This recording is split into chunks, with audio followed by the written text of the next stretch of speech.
Hello po, magandang araw po sa inyong lahat. Turuan ko na po agad kayo makapag-English, okay? So, magbigay na po agad ako ng halimbawa. Kita tayo mamaya. So, yan po yung talagang sikat na sikat. See you later. Okay? Kita tayo ngayong gabi. See you tonight. Kita tayo sa trabaho. See you at work. Kita tayo sa break time. See you at break time.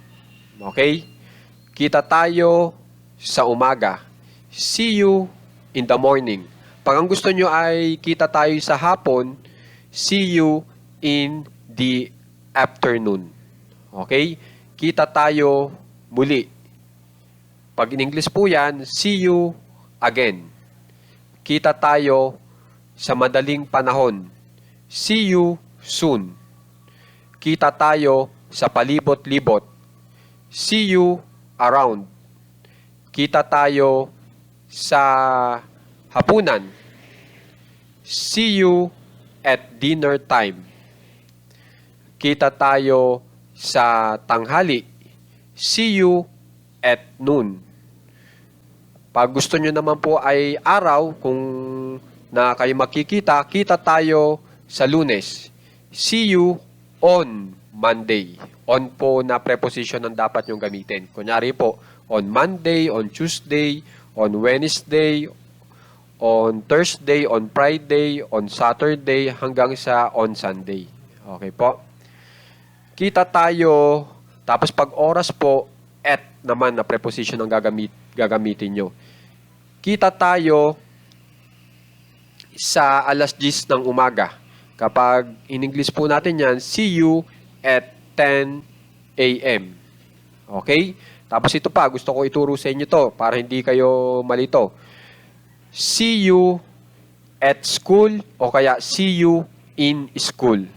Okay? Pag ang ginamit nyo po ay in school, ibig sabihin kayo po ay mga estudyante. Nag-aaral kayo doon o kaya guro ka, nagtuturo kayo doon. Okay? Pag ang ginamit nyo naman ay at school, itong at plus school, sinasabi nyo naman ay magkikita lang kayo doon sa lugar na iyon, kung saan ay yung lugar ay lugar ng eskwelahan. Okay? So, yun ang kaibahan ng in school at saka ng at school. Okay? So, guys, inilagay ko na po dito yung mga halos gamit na gamit po na mga salita na pwede po nating i-partner dito sa salitang kita tayo o sa English ay see you. See you. Okay? So, sana makikitandaan po lahat po ito. Okay? Kasi ito po ay gamit na gamit. At para makapag-English na rin po agad kayo na kahit kayo ay baguhan pa lamang, tama po yung inyong pag-English. Okay? Gamit po itong ating leksyon. So, guys, kung nasayahan po kayo, sana po kung okay lang sa inyo, makiki-share po para yung iba naman po ay makapanood din, matulungan din po ng channel na ito. Okay po? Maraming salamat po.